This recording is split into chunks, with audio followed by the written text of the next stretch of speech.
Hi guys, welcome back to my channel Dentistified. Today's video is basically part 2 of Ferrule Effect, wherein I'll talk about the concept of biologic width and I'll tell you why it's so important to establish a perfect harmony between biologic width and ferrule. And I hope you've already watched my previous video, that is part 1 on Ferrule Effect, where I've explained in detail about the concept of ferrule, its need, importance and advantages. And in case you missed out that video, I'll provide the link for that video in the description box below. So yeah, if you want to know that why a perfect harmony between biologic width and ferrule is so crucial for the success of restorative procedures, then you must continue watching this video.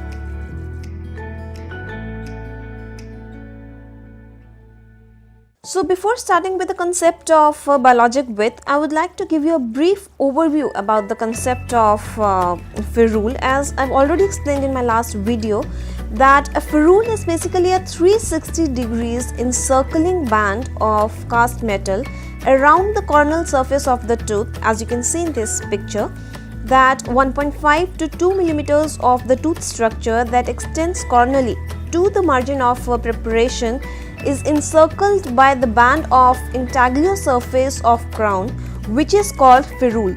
So the restoration of severely damaged teeth, like in clinical situations, like if there is extensive caries or the previous restorations are present, or if there are fractures with no clinical crown present, represents an important issue.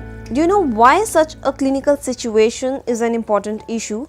Because in such a clinical situation, an adequate biologic width and distance between crown margin and alveolar crest should be ensured. Now let us first understand what is biologic width. You know, maintenance of gingival health is really important for the longevity of teeth as well as restorations. And relationship between periodontal health and the restoration of teeth is inseparable.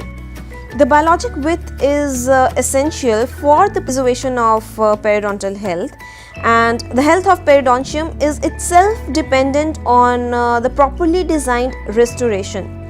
This means that all these three aspects, biologic width, periodontal health and the properly designed restorations, are interdependent on each other. So biologic width is defined as the dimension of junctional epithelium and connective tissue attachment to the root above the alveolar crest, as you can see in this picture. So A is histological sulcus, B is epithelial attachment in this diagram, and C is the dimension for connective tissue attachment, and biologic width is B plus C, that means junctional epithelium plus connective tissue attachment to the root above the alveolar crest.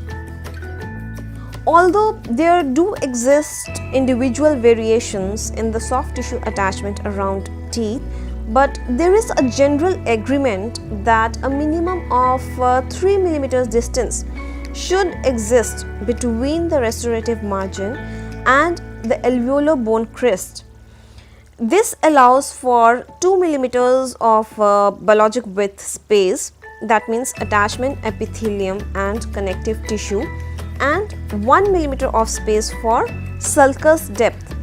So this means that at least 3 millimeters between crown margin and alveolar crest should be left in order to avoid impingement on the corneal attachment of periodontal connective tissue.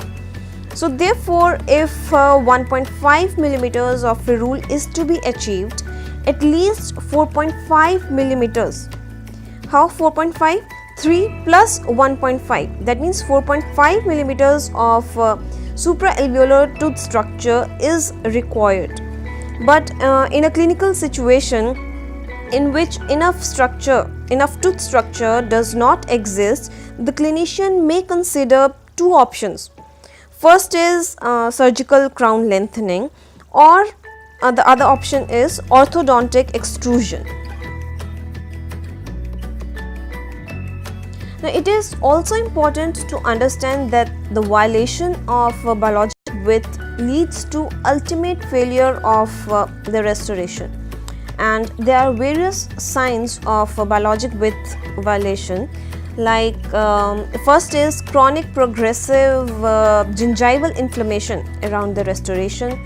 Gingival hyperplasia can also be seen, or there can be gingival recession, pocket formation, or loss of clinical attachment can also be seen. There can be loss of alveolar bone, and ultimately all these are going to result in improper fit of the restoration. So, to conclude, I would say that an adequate understanding of the relationship between periodontal tissue and restorative dentistry is of paramount importance to ensure adequate form, function, aesthetics and comfort of the dentition.